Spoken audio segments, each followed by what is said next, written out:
whenever Steve was on that hill, he was a medal threat. If he was on that starting block, he was a favorite to medal the race. Every country knew that. Steve Holcomb will go down the history books as one of the very best pilots ever to grab the D-rings. He knew what the sled was going to do before it was doing it based on how he got into a corner. He had mastered it. He was unstoppable. He was going, like I've never watched anyone win that many races in a row. 2012 to actually do it, to win world championships, to do something that hadn't been done before. After you do that at that level, I really thought that, I knew that we could, any race we could win.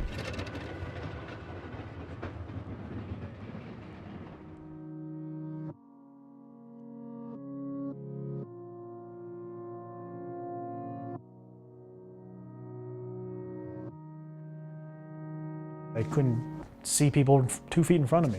I kept it a secret from everybody. Nobody knew that I had this. It was devastating to Stephen because his keratoconus was a very rapid onset. His eyes were about 21,000, which means what you can see at 1,000 feet, he has to be 20 feet from it to see it. Everybody was counting on me, and I was the next great bobsled hope for the United States, and was just constantly lying to people's faces, and it was just my life living a lie. He was a bobsledder. His whole goal in life was bobsled and Olympics, and he was afraid that dream was just going to be gone. I had kind of fallen into a deep depression, and it was taking its toll. Once you kind of hit that little point, it's a chemical imbalance in your brain, and it only gets worse. Once it starts to snowball, it's just a downward spiral. You can't get out of it. That was when my coach is like, "Hey, what the hell's wrong with you?" I was like, "Well, I had to retire." Steve and I had a few candid conversations about his depression and his struggles, and the way he described it to me was that it's never something that goes away. It's stronger at some times and lesser at other times. It was really hard and emotional for him to talk about.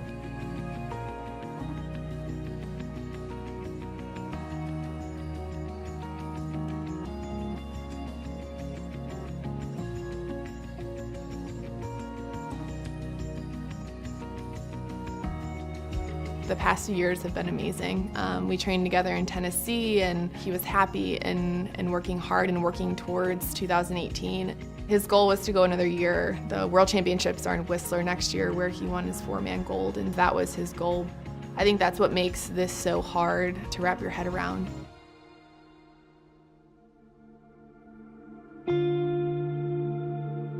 I hadn't heard from Steve in a little bit, which was really unusual because we talk daily. And so when my teammate called me, he told me that they found Steve non-responsive.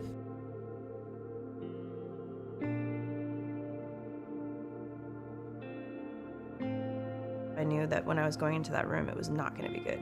There's no way to prepare yourself for that. There's nothing that can prepare you for that.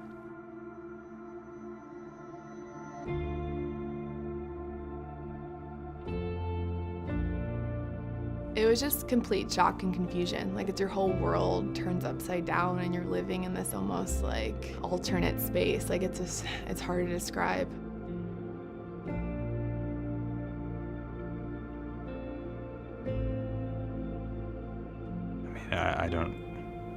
I don't have a good enough word. Probably the biggest, if not the biggest loss the program's ever had. I can't accurately describe how big of a loss it is.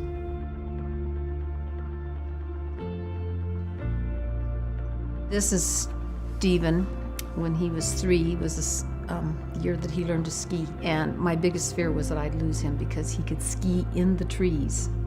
And I am not a good enough skier to go there. And so I'd be over in the slopes saying, "Stephen, come back." He had no fear, and he was just always on the go. Very, very active. When I watched Stephen win a race, there was extreme excitement because I knew how badly he wanted it. It was such an awesome feeling to know that all that hard work paid off. Vancouver, when he got his gold medal, a 62-year drought. Americans had not been on the podium for bobsled. Vancouver was magical. He was always that pilot, that veteran that you could really go to. It's a very unique dynamic when you think about we are all competition for each other. He wanted team success more than he wanted personal success. Stephen Holcomb is known through all his records and medals in the sport of bobsled. He's been the face of bobsled.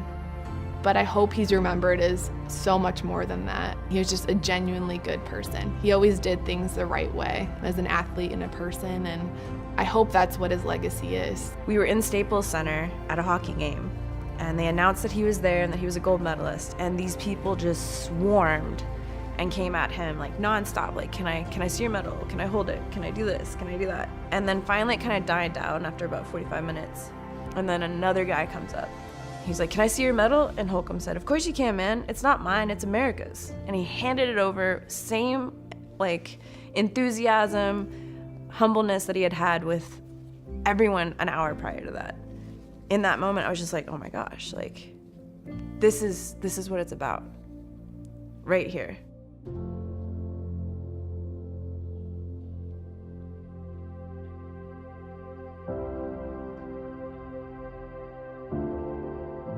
This is the first time in 20 years he's not on the team with us. He's not going to be traveling with us. And frankly, he's not going to carry the rest of the team on his back.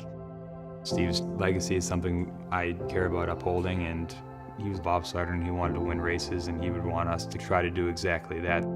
I can't wait to step on the line in Korea and just bring it. I will have honored Holcomb if I step on that line and I bring everything I got. The whole team took this as the best way to honor him will be to be a medal threat, and the best way to be a medal threat is to be the best bobsledder that we can be. And so that's what we kind of worked for all off season since the tragedy, and it's showing now. This team is the best I've ever seen.